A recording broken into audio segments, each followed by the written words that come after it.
welcome you to this DeKalb Planning and Zoning Commission on Monday, July 6th, 2025 at 6 p.m. Roll call, please. Becker. Here. O'Flaherty. Here. Pena Graham. Wright. Here. McMahon. Here. Chair Maxwell. Quorum present. Thank you very much. At this point in the meeting, I'm going to ask for an approval of the agenda. So moved. We have a motion to accept the agenda by Wright. Second. Second. Second by Becker. All in favor, say aye. Aye. All opposed, same sign. The agenda is approved. At this point in the meeting, I'm going to ask for an approval of the minutes from the June 16th, 2025 meeting. So moved. We have a motion to approve the minutes from O'Flaherty. Second. Second. Second by Wright. All in favor, say aye. Aye. Aye. All opposed, same sign. The minutes from June 16th, 2025 are approved. This is the public participation portion of the meeting. This is the portion of the meeting with anybody in the audience that wishes to speak of something that is not on the agenda. I invite you to come up to the podium, state your name and address for the record, and tell us what you're here for.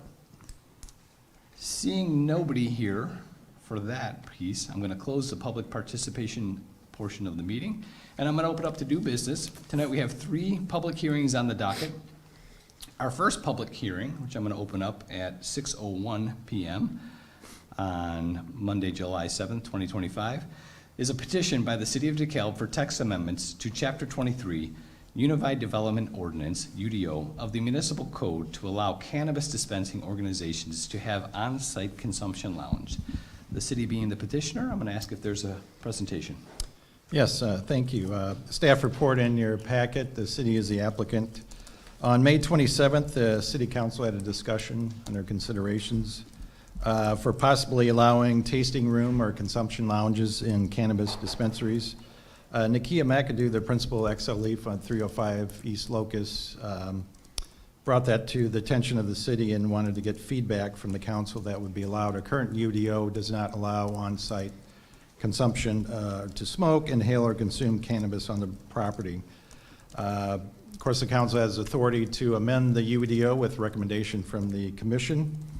At that meeting on the May 27th, there was consensus among the council members present that they were supported the change. So I did include the minutes from that night in your background materials. The amendments, if approved, would also apply to our other dispensary, New Era on West Lincoln Highway. We have 2 of the other principals with XL Leaf here, Maria Davis and Crystal Anderson. I believe they want to mention something after my presentation. So what's requested is allow the consumption of limited quantities of various edibles by XL Leaf. They're not interested in inhaled products in the tasting room. There is space currently in the existing facility, which has been open about 1.5 years, so it would accommodate that operation. Any sales from the edible products would be generate sales tax at the local rate of 3% still. So the proposed amendments, and we'll go through those, there's quite a few are conditions. They deal with maximum square footage of the tasting room, food and beverage restrictions, tobacco and liquor prohibition, the hours of operation, age restrictions, employee training, and then security measures for the operation. We have the amendments. I don't know if you can really see them. They're in your background materials. Probably not. But I'll go through them, and with the help of Matt Rose, our city attorney, who drafted the changes, and Bill Nicholas, city manager's here too, of course, with any questions you have for him. It's the last section in our UDO in Article 7 regarding cannabis business establishments. So we're amending it to allow on-site consumption with certain conditions. Deals with application fee, displaying the permit. The tasting room can be no more than 1,000 square feet floor space. It's got to be separate from any storage areas or the main floor. Got to be depicted on the floor plan. Nobody under 21, of course, allowed in there. Some restrictions on or allowing food or other beverages to be consumed there. No person being intoxicated being in there. No alcohol or tobacco allowed in the consumption lounge.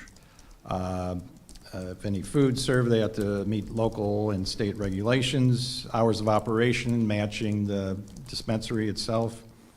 Sound maximum requirements, no free samples, so that's a state law, they can't give free samples, so the customer would have to purchase the edibles and go into the tasting room. They have to be an employee, of course, in the tasting room with them, a licensed agent of the business.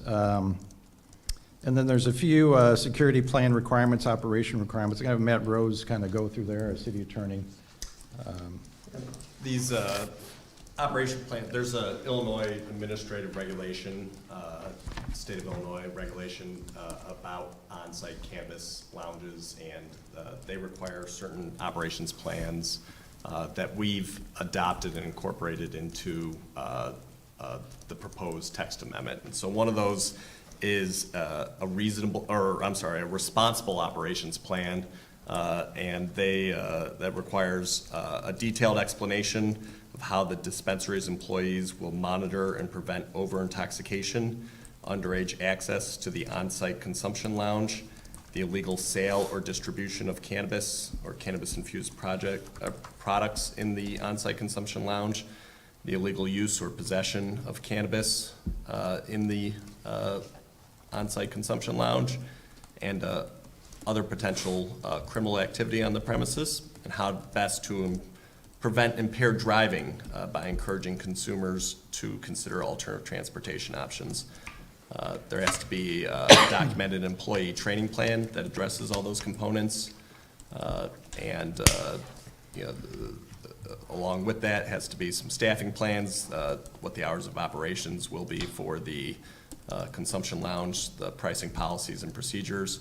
And then we had a similar requirement to what our bars have for liquor in the city of DeKalb for insurance coverage, general liability insurance coverage.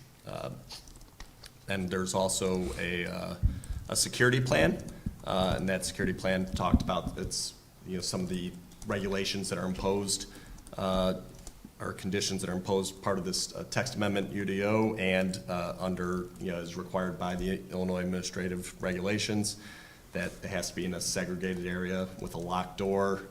There has to be a security guard present, and the staff, there's got to be at least one staff member that's present there too.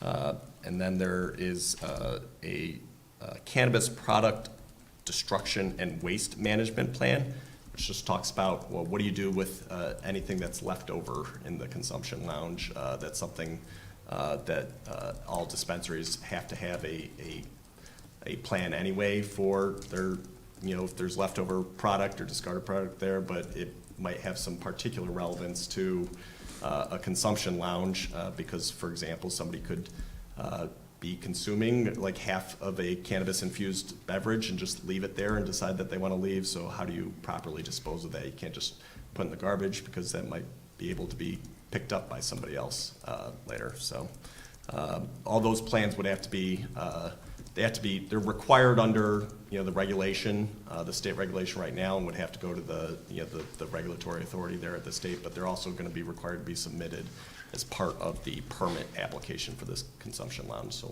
we'll see it, and then it'll be a condition of their compliance with the permit to make sure that they comply with those plans. So, yeah, that's the amendments are there. Staff would recommend approval based on the city council's direction, and be happy to answer any questions or hear from XO Leaf if they'd like to make some comments. All right. Does that Or anybody conclude else? the city portion? Yes, of the- we're through. Okay. Yep. Is there anybody from the audience that wants to speak on this matter? If there are, come up to the podium, please, and state your name and address for the record. But if you can do it from the podium so the people from home can hear.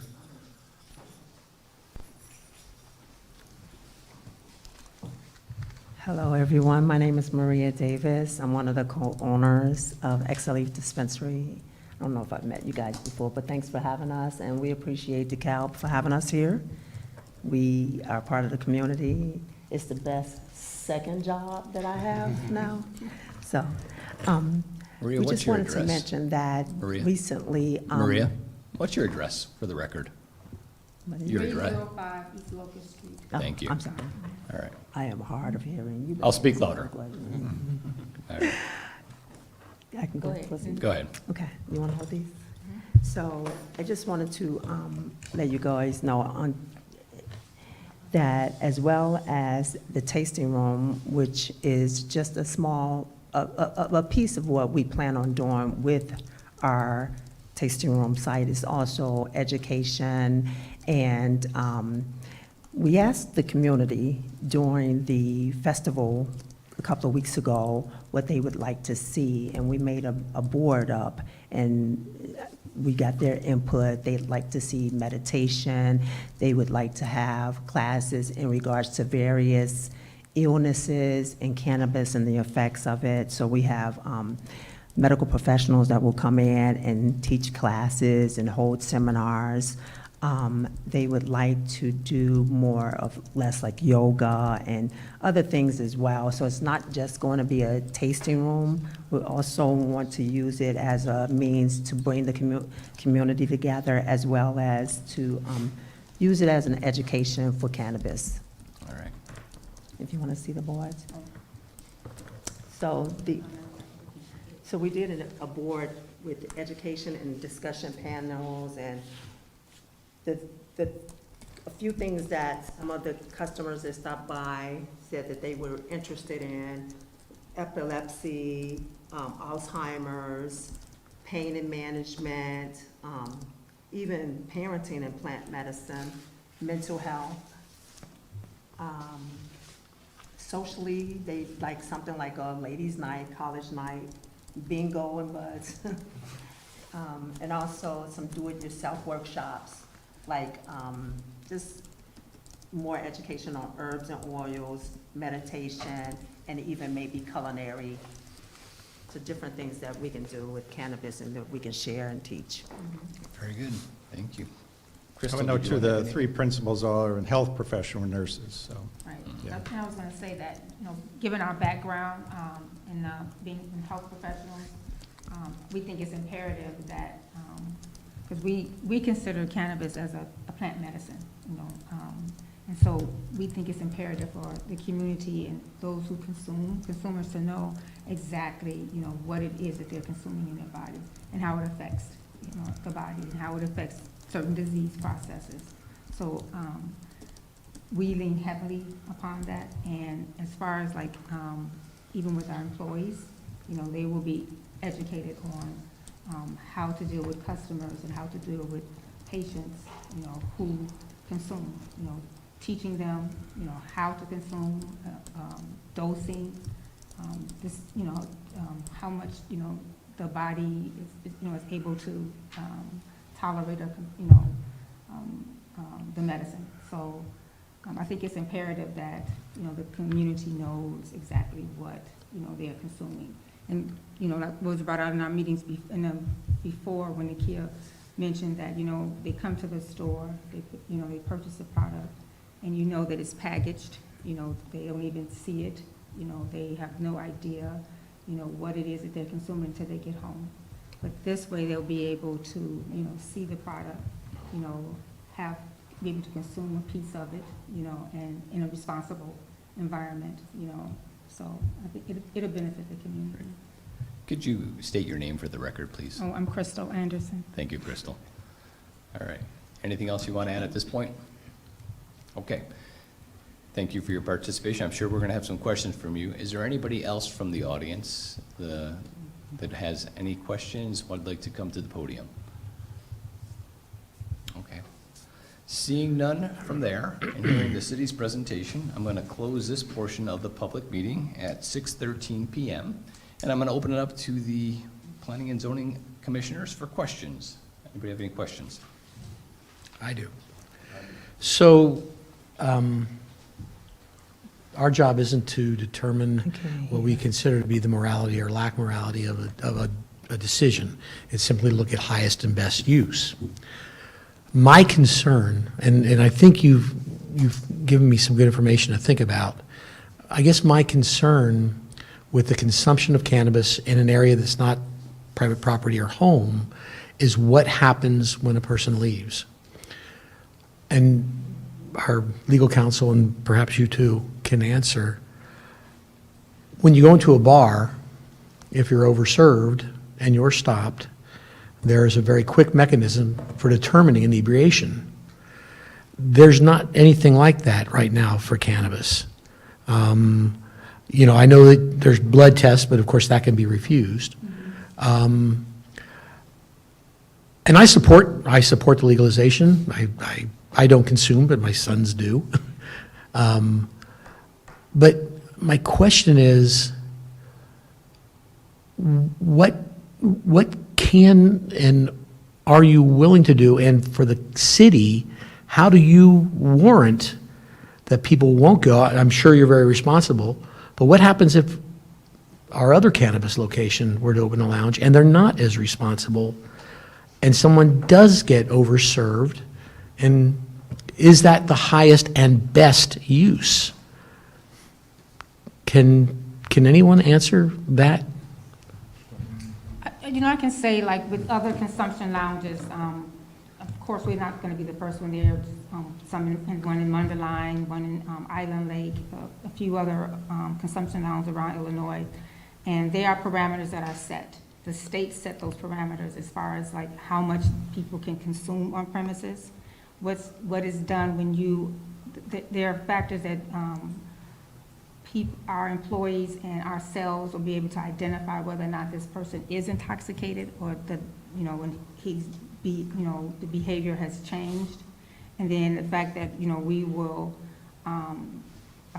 as the state say, what's your arrangements to get these people home in that condition? So, in our SOPs and in our standard of practice, we will make arrangements for them to get home. We can, we'll ask them if they have someone to come and pick them up, or we will have to, provide a ride for them, whether it be through Uber or Lyft or whatever.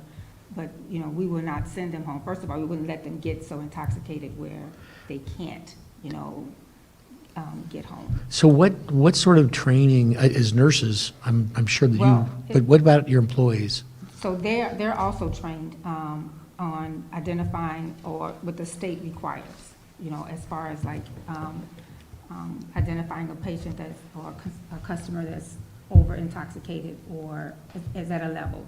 And remember, it's only samples. It's not like they can come there and buy 500 milligrams of gummies and sit there and eat 500 milligrams of gummies. No. It's not that kind of place. Like establishment. It's to educate the community on the products that they buy, show them the product, maybe let them sample a piece of it, but they will never get to the point where they're intoxicated at our establishment.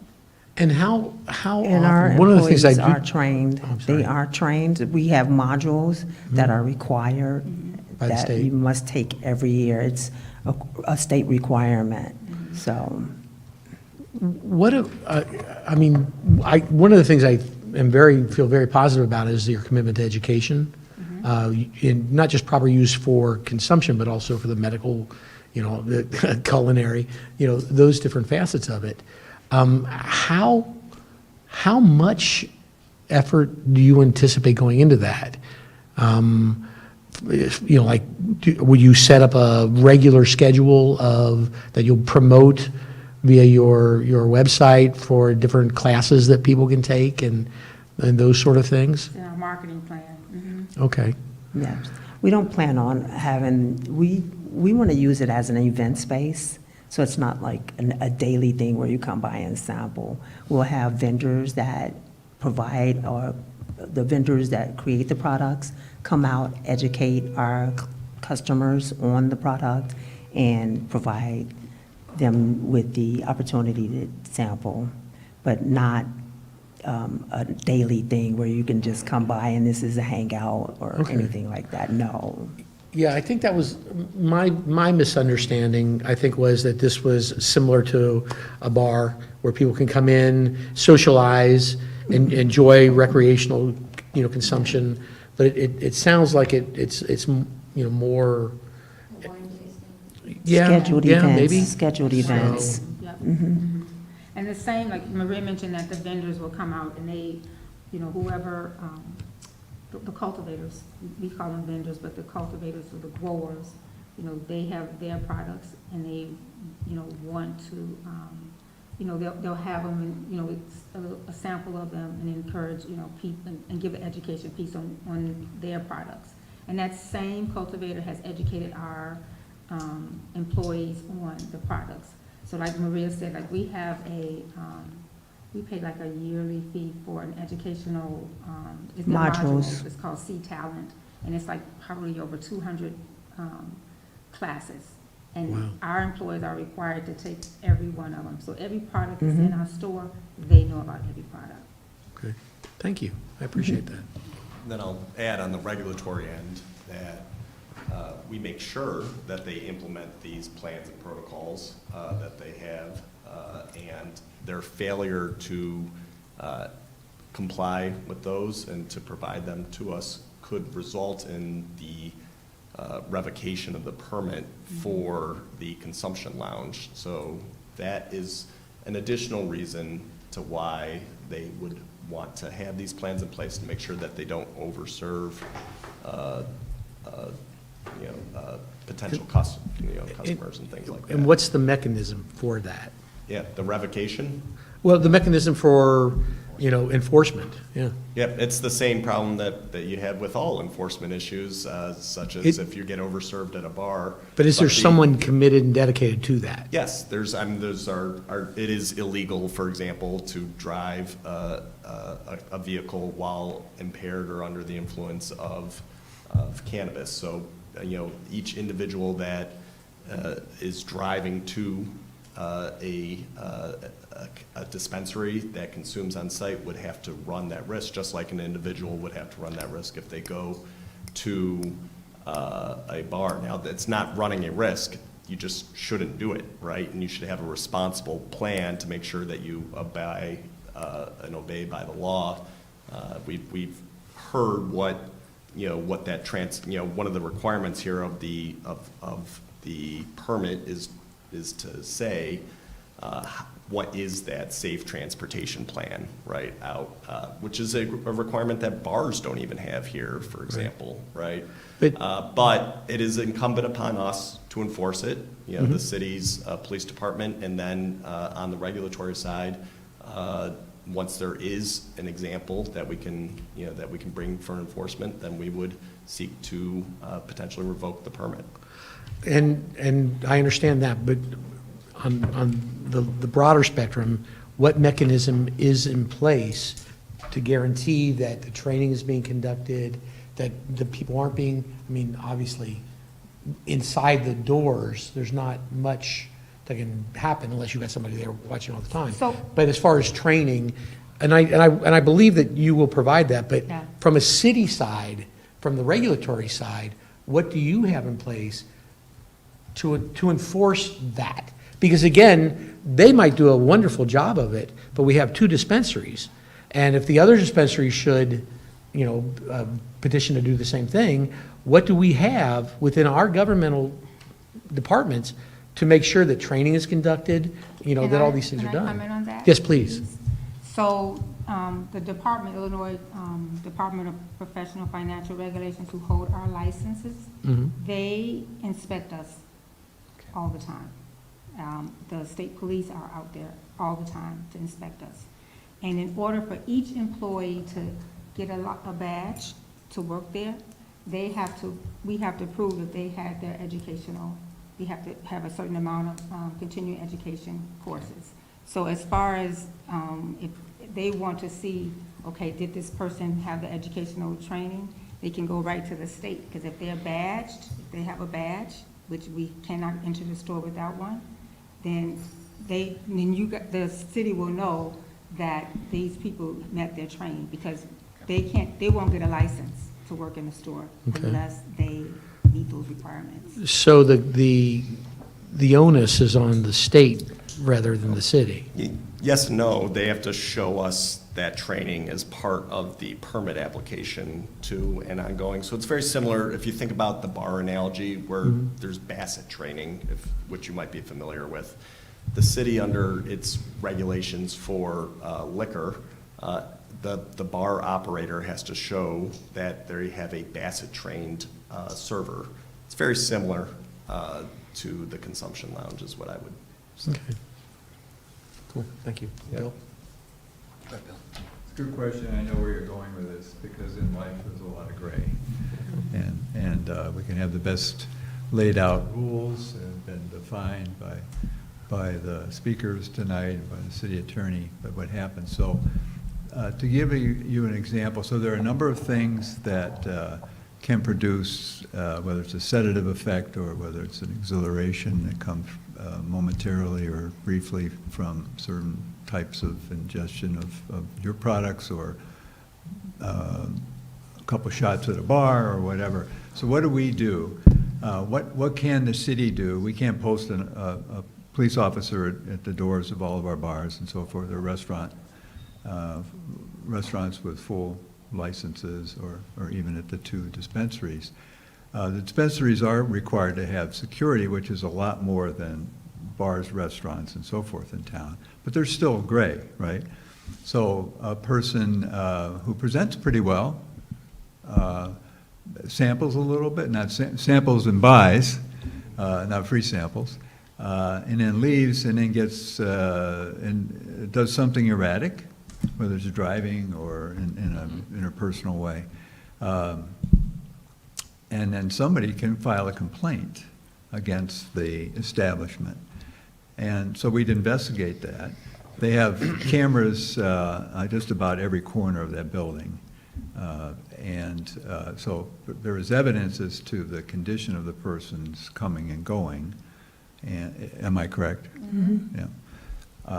And so there's a body of evidence and information that we don't have in some other places.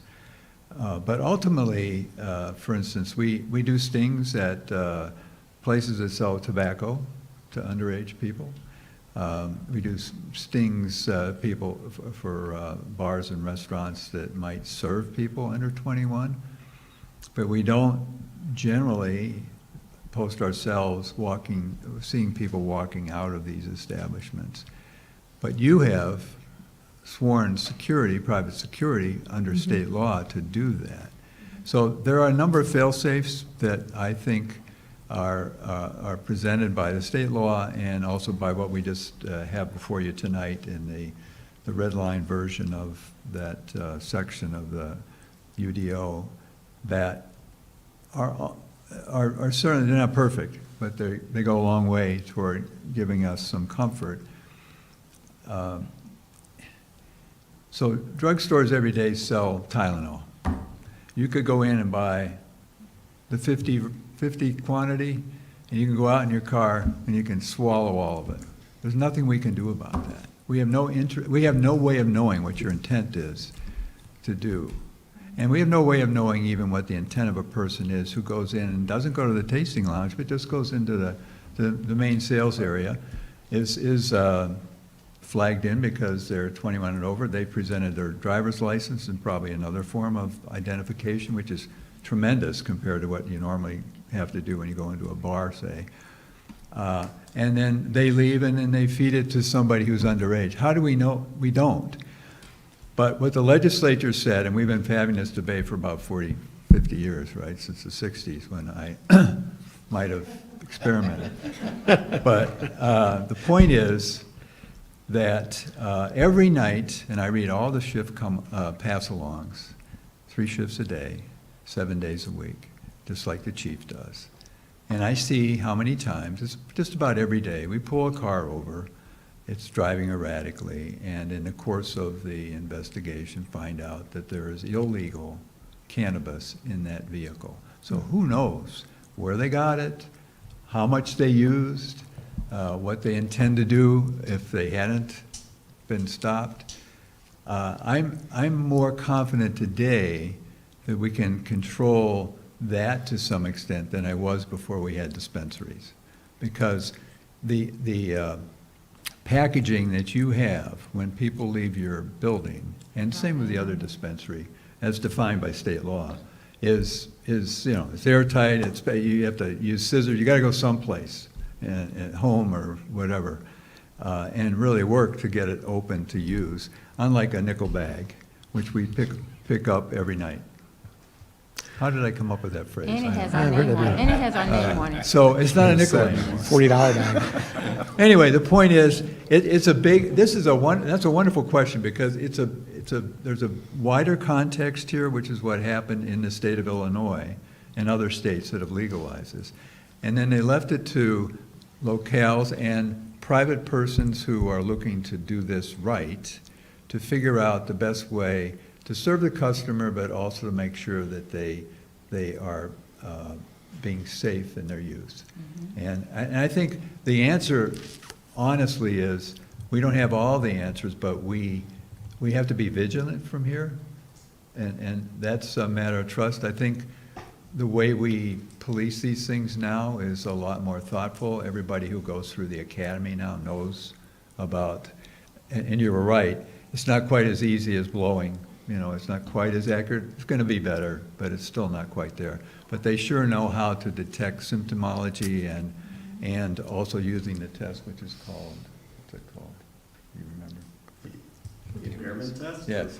Yeah, there's a, I can't remember. There's hair, there's But, blood. so that is a part of what they not only learn, but continuing education at the police station that they have to go through every year. So I think we're better off than we've ever been, and I think this is a safe and legal and thoughtful ownership.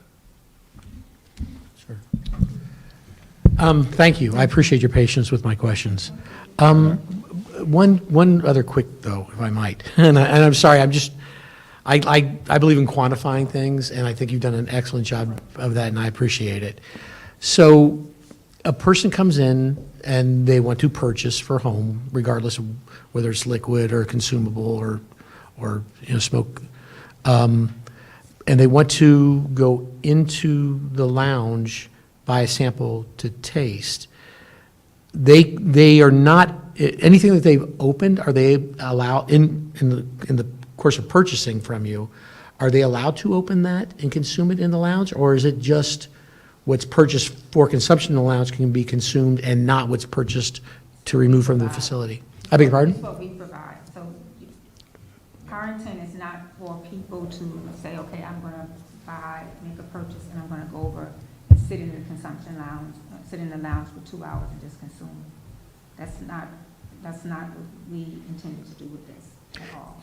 So it's what we provide as far as like the samples that they will be able to utilize. And they can go over to the store and purchase, but they have to go.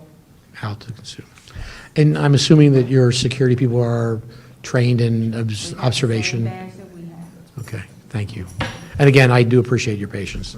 So, I wanted to ask if you can kind of give me an idea of what a consumption lounge looks like. I know we've said lounge, and some people have had the imagery of a bar, sitting around. You've talked about doing some other activities in there, but what would that look like? What does that space look like? We're in the process of designing it out, so we do want it to be welcoming and inviting and comfortable in a safe space for our customers. So when you go to other consumption lounges, I've been to, I have the, of course, we know others in the industry, and we've been to their lounges, and they have the couches and the TVs and things like that. Our space is small, and so we probably won't have all of that, maybe a couch, but we want the floor space so that you can do yoga. Maybe rent some tables.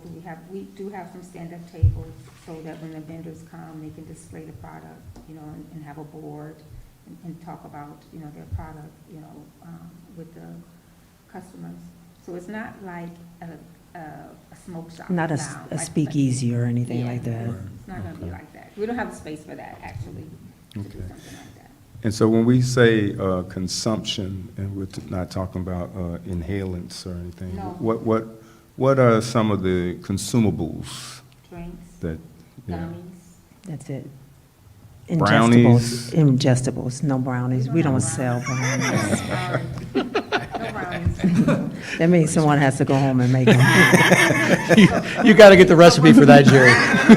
I don't bake. What we will do is in those classes, we will teach you how to make brownies, right? Using the products that are in our store.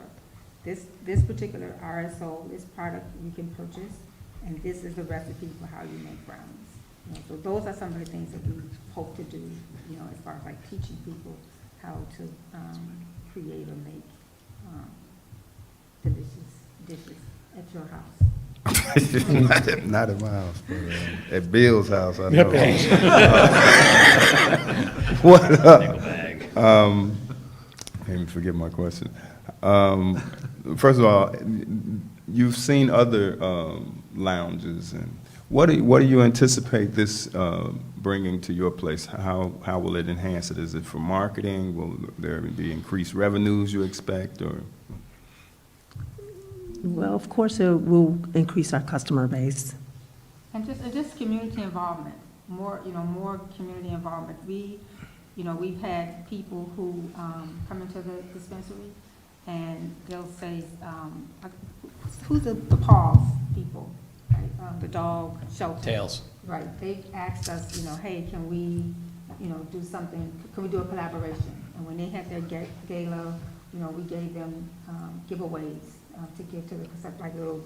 Dog walker, there's a brand that we sell, Dog Walker, and we had the vendor to bring like maybe a couple of hundred dog bowls, and we donated it to the shelter. So hopefully we'll be able to bring those maybe pets into the store, into that space, So we just want to partner with the community and do things. There's people who come in and say, hey, I'm a yoga instructor. I would love to, teach yoga, have a couple classes here and just, help people to say, hey, take this CBD along with the yoga class to help you relax and, things like that. So, our intent is to, yes, market our business, right, grow it, and also to, Educate. and be more in collaboration with the community. Mhm.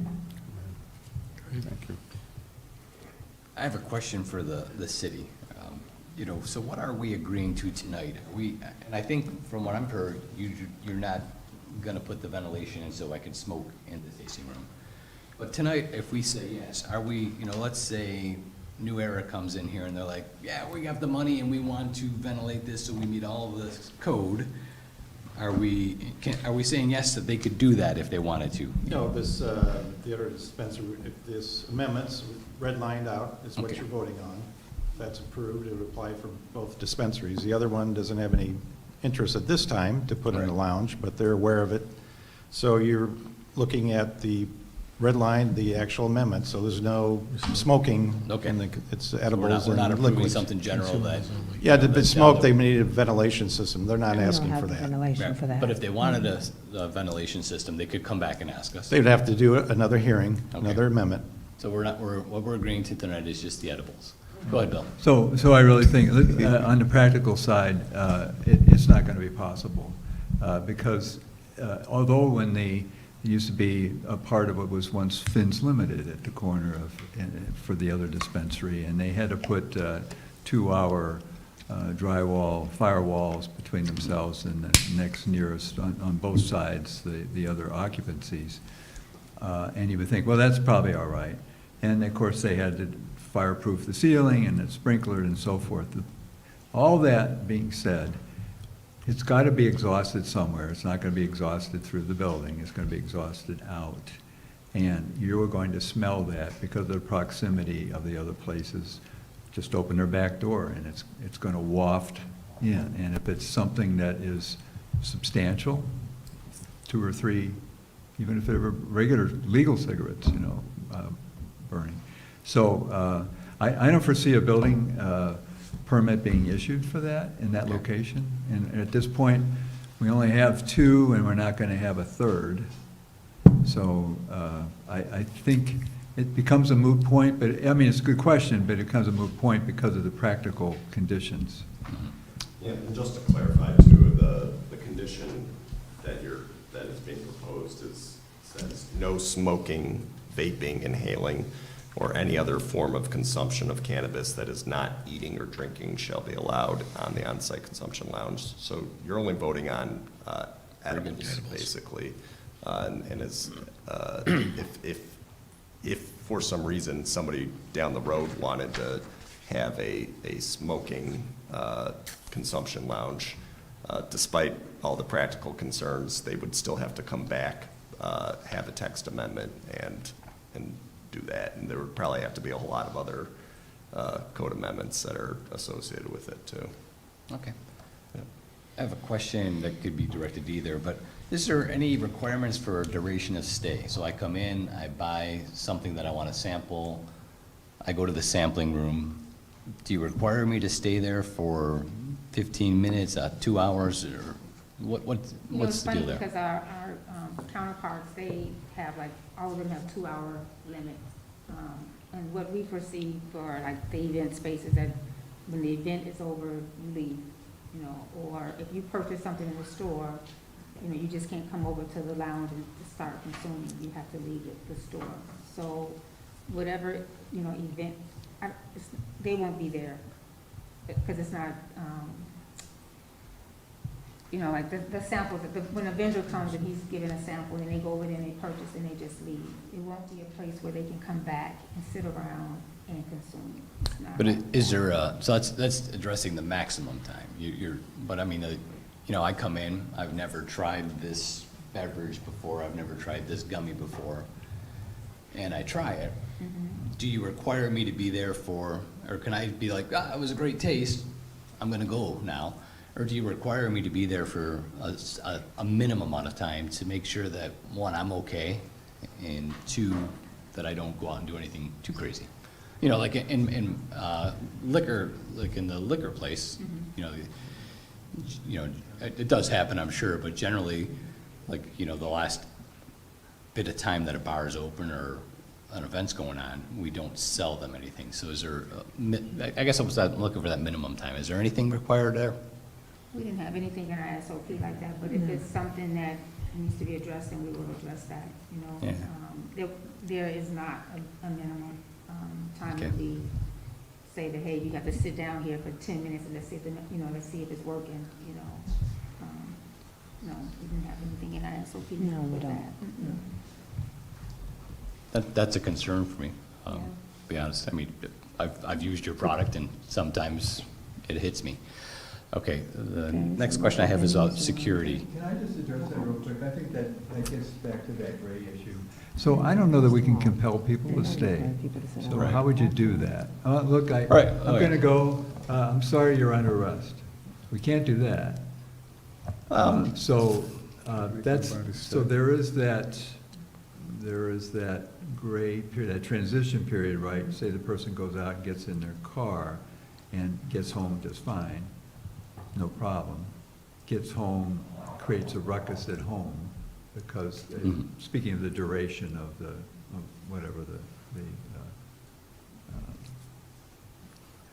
the drug, the cannabis has an impact on. Police are called. You know, we just can't, totally control human behavior. That's the Agreed. issue. So the only way to not have that risk is just not to have it. But here we have it, so we're trying to create reasonable constraints.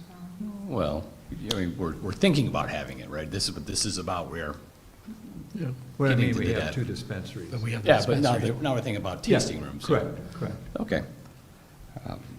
But that's a good question, and that's something that we can consider. And when we, I can talk to my counterparts and ask them, Yeah. what do they require? And, we can emulate what they do in that regard. But I like to say this, that when you go to a restaurant and you have a cocktail, they don't make you sit there and wait, to see if you get intoxicated. Right. And Right, probably I would. and you can't. I I would agree. be the person who would be a poster child for that, because I don't drink, I don't smoke, I don't consume, I don't do anything. So, you'd probably give me a drink and I may be flat on my face, Yeah. at the restaurant, but, Mr. Chair, just one last thing, and I'll be quiet. I was in the store once, no, twice. Second time just to see how are things going, maybe a month after they opened. But when they first opened, city officials, they had an open house. So I went with a number of elected officials, let's take a look at what we had allowed and what you had voted to support. And I knew nothing about the products that I saw behind the locked glass doors. And being old school, I thought I should buy something. So I got in a line, and I was watching what people were doing. I didn't want to embarrass myself or the sales clerk, and they said, what would you like? And I have no idea. Ended up buying the smallest, whatever, maybe there was one, maybe there were two Gumbies. Never opened the package. I never knew what I did with it until I was doing some house cleaning about 2 weeks ago, and I found it. But the point is, if I was serious about it and I wanted to try it, that tasting room, and this is why I personally support it, I would have wanted to go there and just, they'll say, oh, it has this effect. Well, they don't know me, they, you know, what my condition is and so forth. I might have wanted to come back, and I wanted first maybe to go there and try that, but I didn't have that option. And in this world, with that type of product being generally sold in a legal dispensary, I don't know how else I could have done it without what you're proposing. So I support it because of that, not because of the other reasons. No, I think that's a good point. Good point there. I have, another question is the security. Is it going to be an extra security that's required because you have a tasting room, or is it going to be the security that is already there at the door? The security is at the door. Okay, so really that's already being fulfilled. It's already- Okay. And So he they're has not access dedicated both to the rooms. tasting room, that's just general security. Yeah, he has access to both sides of the store. Okay. And he's the one who cards them. Okay. You'll see them entering and exiting. Very good. Very good. This, maybe it's maybe a city question is, so you've built your facility, you've been in there for a couple of years, but you built it as a place where I could come in, I can make my purchase, and it takes me about, maybe it takes me 15 minutes if I get stuck behind Mr. Nicholas. But maybe it probably is like a relatively quickly transaction. So now you're gonna have a tasting room in there. And so I might be there for 2 hours, or, or we're gonna have yoga classes or things like this. So do we have to address something for the restroom needs for the building? Is it all, We have a bathroom in that space. Yeah, And then but- there's also a bathroom in the store space too. but will they meet the requirements for, I have restrooms for employees, I have restrooms for, does it mesh out? Does it cause a need for, okay, we have to have handicapped accessible restrooms for They are, customers? Yeah, and so the public actually includes both your employees and the general public. Okay. So there has to be so many stools, floor openings for so many people. Because it's a small room, they have one unisex, handicap accessible bathroom. Very good. Very good. Last question I have is there a fee if I wanted to come in there and taste there? I'm gonna buy the product because it can't be a free sample. Is there a fee for me? So how does this work with your business model? Because I would think that, I guess you're hoping to generate business, you're gonna get the Mr. Nicholas, oh, I'm gonna try that now.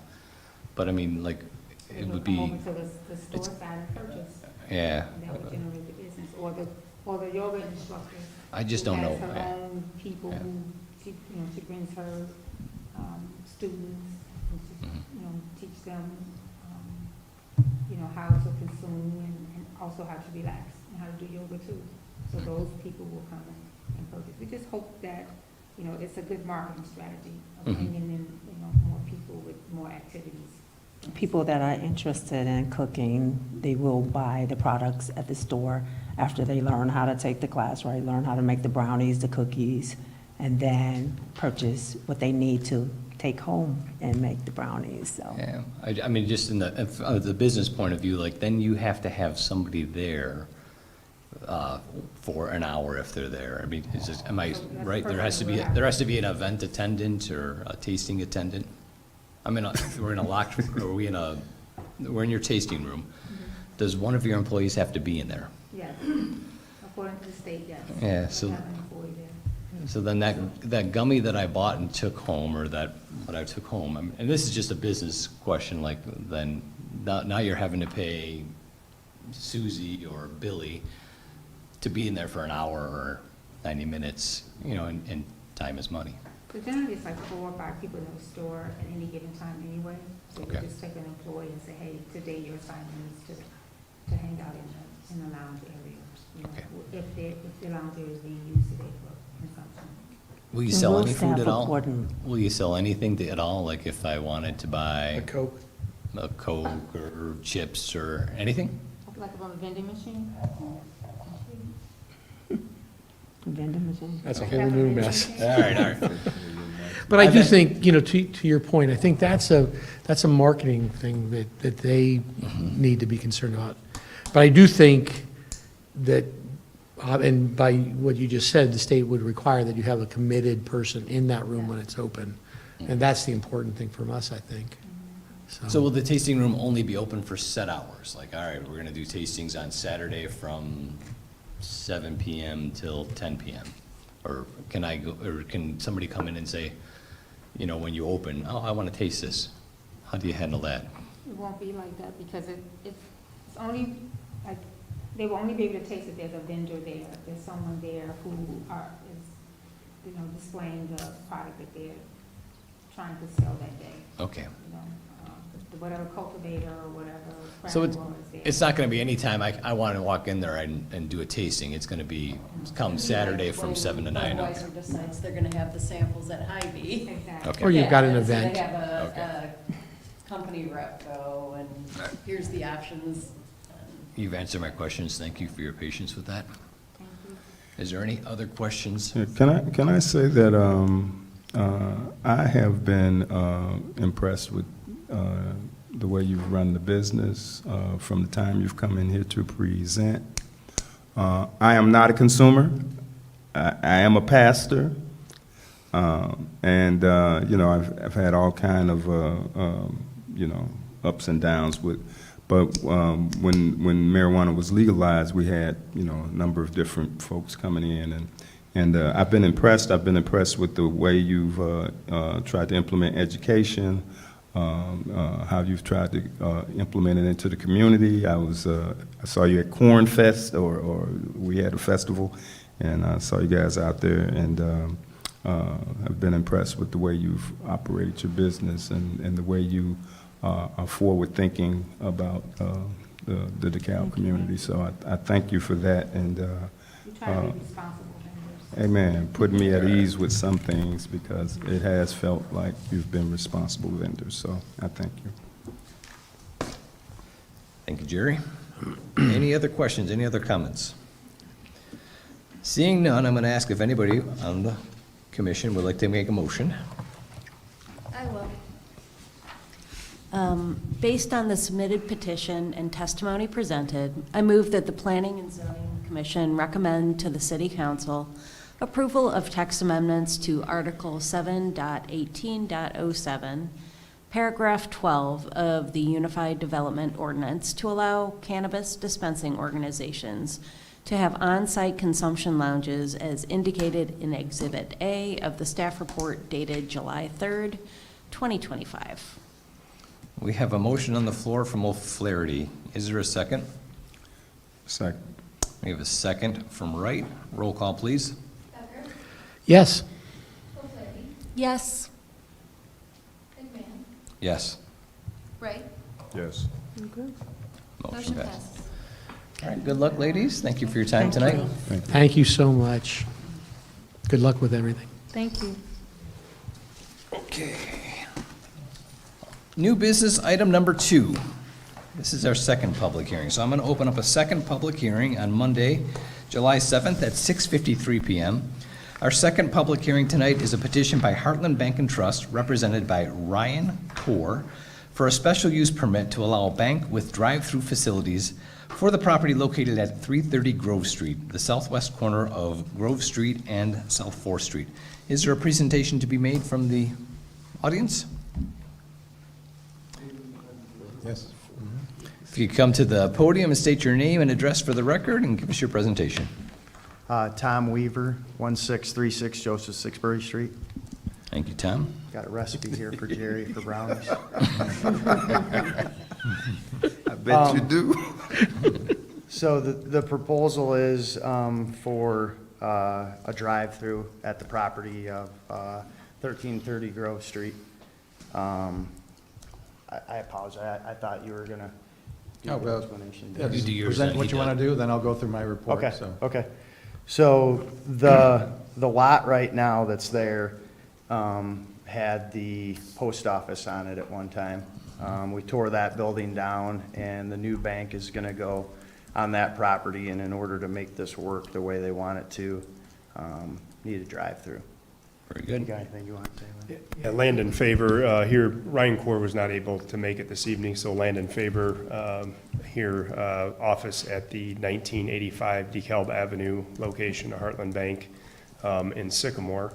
And, just, wanted to, continue to service the community, with a new and improved facility here, still on the south side of DeKalb. And obviously, a drive-through is important to us, and look forward to continuing to serve the community from a new and improved location with a little better visibility than we had previously on South 4th Street. So. Thank you, Landon. Is there a city presentation? Yeah, I'll go through the report. So, as mentioned, the sites at Grove Street and South 4th Street was the old Community Center building, Senior Center Youth Services Bureau, demolished a couple of years ago. Heartland Bank bought it last fall. They're proposing a drive-through bank. We've worked with them a couple of years on the layout of this. There's two access points, one off Grove Street. A full access will go off the public alley that's already there. Then they'll have a new full access off Route 23, South 4th Street. Originally, they had the two drive-through lanes, ATM lane, the bank building, about 2,100 square feet, parking for 10 parking spaces.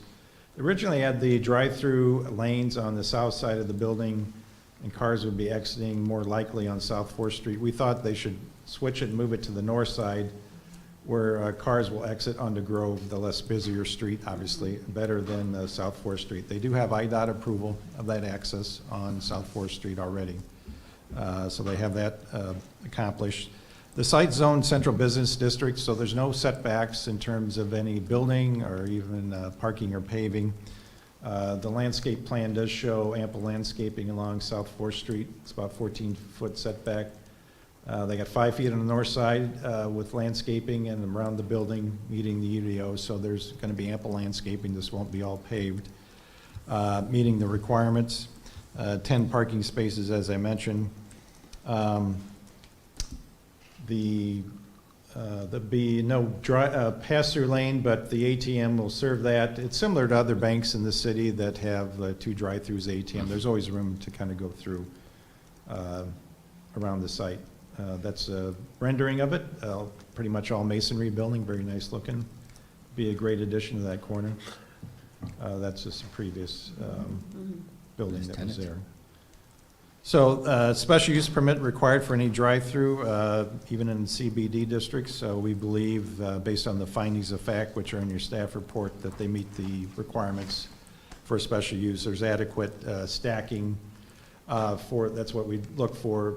There's 3 stacking spaces required for each drive-through lane. They accommodate that, and we make sure the stacking area doesn't interfere with regular site traffic or back up into a public roadway or anything, which they don't. So we'd recommend approval. There's a sample motion approved that approves the plan per Exhibit A. It's a layout plan, utility plan, grading, landscape, photometric, and the building elevations, which are in your packet.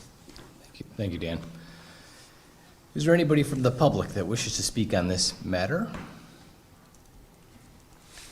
Seeing nobody from the public that wants to speak on this matter, I'm going to close this public hearing at 6:58 PM, and I'm going to open it up to the commission for questions or comments. I have a question. So, the only thing that I wanted a little bit more information on is the alley. How often is that alley actually used, that you guys would be sharing the entrance? And I'm guessing Bill might be the guy. Oh, I use it every day. Okay. No, I mean, it's not very much used. It's, Just, the biggest concern is, over by the hardware store, we have a situation with where you enter a parcel to go through a drive-through for Dunkin' Donuts in that alley, and it has been a problem since day one. And I just wanted to make sure Okay. that this isn't a heavily used alley, that other businesses or delivery types. Well, you have Safe Passage over there.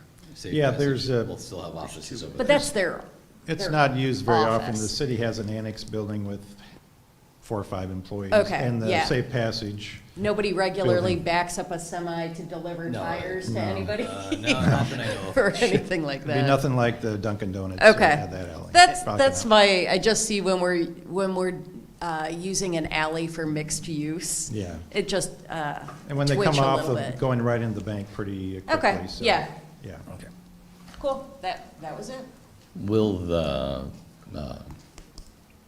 the alley piece be graded by, will the city do something, or will the part of your project be, I mean, it's pretty rough over there, so I know you're gonna obviously pave your parking lot, but what will happen to the alley? Will it be improved?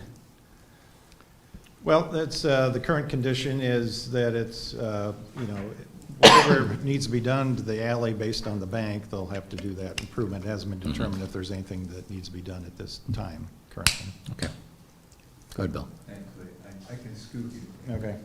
So that alley is, as you said, in pretty bad shape. It'll be in worse shape when the work's going on. And then that portion that I think is going to be damaged in the course of construction, we'll probably collaborate with the owner to pave the rest of the way going south. Our parking lot at the annex, At the annex there. which is 2 doors down, it needs to be milled and resurfaced, and so I think we'll wait till all that, and then the alley and the adjacent parking areas will be cleaned up and a nice solid surface, Yeah. striped and Yeah. the rest. Yeah, I mean, to answer your question, that alley is rough, and it'll be nice to have that done, because what people do is they pull through my parking lot to avoid the one-way on Third, and there's been numerous times where there's almost been Yeah. collisions there, so it'll be nice. I think Questions? Weaver Construction can throw that in as a part of the deal. Pave that alley, Tom. Are there any other questions from there? No questions? So we've closed the public hearing thing. All right. Anything else? The third lane, is that a drive-through or just an ATM? That last one's an ATM. ATM only? Yep. Okay. All right, seeing no questions, does anybody want to make a motion on this? Sure, I got it. Based on the submitted petition, testimony presented and findings of fact, I move the Planning and Zoning Commission forward its findings of fact and recommend to the City Council approval of special use permit to allow a bank with drive-through facilities for the property located at 330 Growth Street, southwest corner of Growth Street and South 4th Street, per the site plan described in Exhibit A of the staff report dated July 3, 2025. We have a motion on the floor from Becker. Is there a second? Second. Second from Wright. Roll call, please. Becker? Yes? O'Flaherty? Yes. Wright? Yes. McMahon? Yes. Motion passes. All right, thank you very much. Good luck, congratulations. Welcome to the CBD. We have one more public hearing on the agenda. I suspect it's going to be our most contentious and longest public hearing of the night. Best for last, yes. The last, all right. I'm going to open up a third public hearing at 7:03 PM on Monday, July 7th. We have a public hearing, and it is a petition by Crystal Laurel Garvey for approval of a variance of the Unified Development Ordinance to allow a 6-foot-high privacy fence to be constructed in a portion of the front yard for the property located at 1838 East Lincoln Highway. Is there a presentation to be had? And if there is, could you come to the podium and state your name and address for the record? My name is Crystal Garvey, born Worrell, and own this property under Worrell at 1838 East Lincoln Highway in DeKalb. And I'm asking for a variance to replace a fence which prior existed on the property. The property was my grandmother's, so I grew up on this property. And the variance is to allow the 6-foot height of the fence to extend past the front of my house to the front of the neighboring property, which is a mixed-use commercial/rental property, to allow for additional privacy, security, and noise reduction from the highway. The fence existed there for many, many decades until it has finally deteriorated to the point where it has now all fallen down, and I would like to replace it. Please and thank you. Thank you, Crystal. Is there a presentation from the city? Yes, as Crystal mentioned, the request for a 6-foot-high privacy fence in a yard along the west property line. Our current regulations allow for a 6-foot-high privacy fence. You can't be in front of the home on the site. So I did up a little drawing showing where this is her lot. The red line shows the extent, how far close to the street she could do a 6-foot-high privacy fence. She'd like to extend it further to be in line with the home building on the adjacent property. So that's a drawing showing about 66 feet going from about the location of this more commercial building to about 25 feet away from the sidewalk, and then transition down to a 4-foot-high open fence, which will allow visibility exiting the site on the adjacent property and also here for the driveway. So, but a variance is required there. As mentioned, it deteriorated over time. There's pictures of the current, there's only 2 posts, it looks like, still left. But pointing about where the 25 feet would be, then it would transition up to a 6-foot-high privacy fence. That's from 2007. You can see where the fence was before 2012, 2021. It just deteriorated over time. Crystal liked to have that up for privacy, sound, garbage blowing on the property, traffic noise goes from East Lincoln Highway.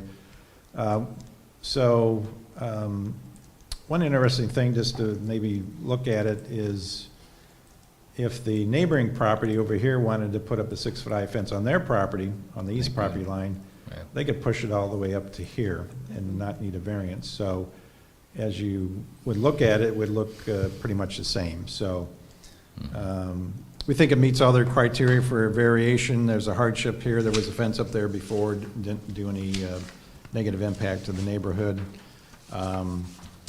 It is a commercial zoning, actually. Busier highway, there was a fence up there before. They're going to transition down so it doesn't block visibility. We did get one comment from the public. That's from Michelle Brokop, B-R-O-K-O-P, from Mars Inc. They're located in a commercial building behind this one here, 1827 East Lincoln Highway. She noted support for the variance request. So we'd recommend approval with the sample motion, which approves the exhibit that's shown there. Very good. We have a presentation from the presenter. We have a presentation from the city. Is there anybody from the audience that wishes to speak on this matter? Seeing none, I'm going to close the public participation portion, or the public hearing for this item at 7:07 PM on Monday, July 7th, and I'm going to open it up to the council for questions or comments. Or Just motions. thank you for your patience in sitting for the last hour while we talked about pot. Might want to go to the consumption lounge later. What did you do to Dan to get put on tonight's agenda? All right, it seems like a no-brainer. I mean, the neighbor could apply for this. and- Yeah, they could have put up a fence as shown here, just a foot to the west on their own line, because their home there is closer to the Lincoln Highway. That's just the way the And we've seen. ordinance is written, but that's what the variances are for. That's Every right. site's a little unique, and Right. so. I'd also say that our property was annexed to the city of DeKalb, so the prior fence was permitted by the county of County. DeKalb. That's right, And yeah. it existed for many decades. Yeah, it was annexed in 2011 and rezoned to light commercial following Alright. year, so. And it's going to be see-through at the 4-foot pace, so it's not going to cause a visibility issue there. We've heard only positive from one. I've heard from people directly that they're in favor of it. Does anybody want to make a motion? I will. Based on the submitted petition, testimony presented, and findings of fact, I move the Planning and Zoning Commission approve a variance to Article 7.06.3 and 7.06.6 of the Unified Development Ordinance to allow a 6 8-foot-high privacy fence to be constructed in a portion of the front yard for the property located at 1838 East Lincoln Highway, as shown on Exhibit A of the staff report dated July 3rd, 2025. We have a motion on the floor from O'Flaherty. Is there a second? Second. We have a second from Wright. Roll call, please. Becker? Yes? O'Flaherty? Yes. McMahon? Yes. Wright? Yes. Motion passes. All right, very good. Good luck with that. Thank you for your patience tonight. Thank you. Next thing on the agenda is reports. Yeah, just quickly, next meeting, July 21st, 2 fence variances again, corner lots. Those are popular. 1158 South Fifth Street and 857 South First. And it looks like we'll get a new commission member, looks like to be appointed the July 28th council meeting. Cool. Is it Mr. Fellabaum? Well, that'll be mentioned publicly at that Okay. agenda Very good. when that comes out. Very good. Anybody from the commission have anything to report? Seeing none, I'm going to ask for a motion to adjourn. So moved. Motion to adjourn from Wright is on the floor. Second? Second. Second from Becker. All in favor, say aye. Aye. All opposed, same sign. Thank you, everybody. I'm gonna go buy some consumables. I want to go to